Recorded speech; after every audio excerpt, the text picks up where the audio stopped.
মাথা খাচ্ছে। এবার পাপা মামির জন্য খাবার বানাবে। চলো মাম্মি তোমার জন্য রোজ খাবার বানায়, আজ তুমি মাম্মির জন্য কোনো খাবার বানালে মাম্মি তো খুশি হবেই। মনের রাস্তা যায়, তাই না? ঠিক বলেছো, ঠিক বলেছো। মাম্মির মুখ ভালো করার জন্য আমি গোল গোল জিলিপি বানাবো। কিন্তু জিলিপি বানায় কেমন করে? সেসব নিয়ে চিন্তা করো না পাপা, আমার কাছে রেসিপি বুক আছে। আমার চশমা ভেঙে গেছে, আমার চশমা ভেঙে গেছে, ভেঙে গেছে, ঠিক করছি তো বান্টি? হ্যাঁ বাবা, ভেঙে গেছে চশমা। বইটা দেখে বলো তো এরপর কি দিতে হবে? এবার এবার চিনি দিতে হবে বাবা। এটা লাগবে না তো, হোয়াইট কালার, হোয়াইট কালার চশমা কোথায়?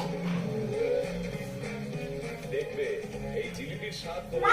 তোমাকে খুশি করে দেবে।